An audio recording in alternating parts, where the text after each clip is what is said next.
Now, I must bring to your attention, before we talk about the latest sort of channel migrants number, which is shocking as ever, 870 in one day, 113 on Sunday.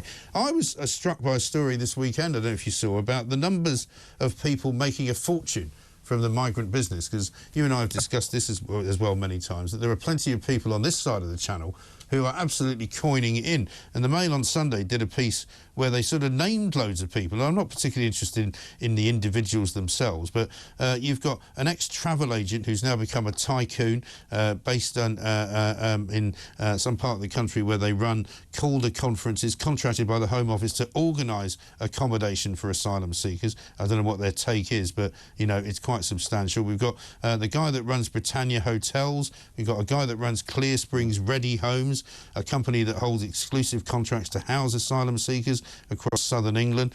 I mean, the list goes on and on. Of course, Rupert Soames, who we know, the guy that runs Serco. You know, there's an awful lot of people making an awful lot of money. And I guess my point about it is that there's nothing in it for them to stop it happening.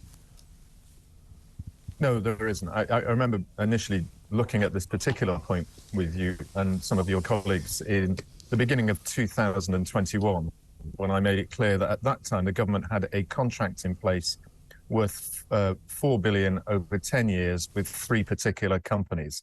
You've mentioned 2 of them there, Clear Homes and Serco, and then there were, Clear Springs and Serco, and the other was Mere Homes as well. And that was to provide accommodation for those coming across the channel at that time. The fact now that we have 60 different entities, individuals and corporations alike, that are now profiting from this shows the exponential growth in the profiteering that can be made from those people coming across. But what's also interesting by this investigation is that how they've concentrated just on the companies making profits from housing and accommodation. We haven't seen the investigation into the charities that are making profits from this too. We haven't seen the non-governmental organizations that are growing on the back of this as well.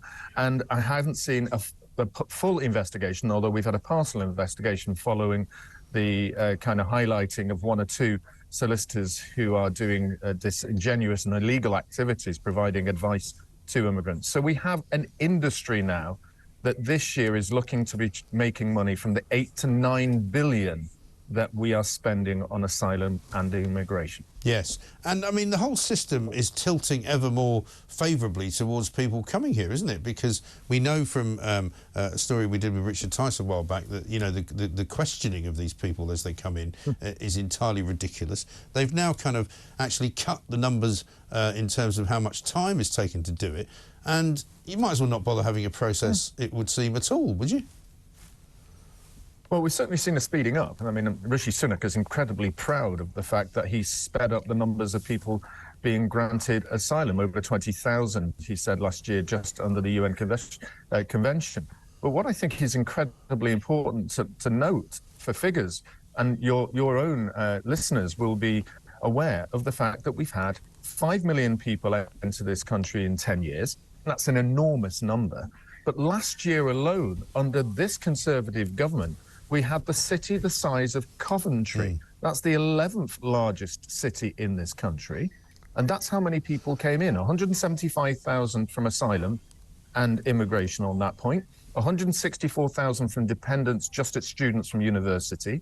64,000 from people who had just applied for visas to come over and work visas as dependents. And over 20,000 just coming in as family reunion as well. So we're not stopping the illegals, and we're increasing those who are coming on the legal route.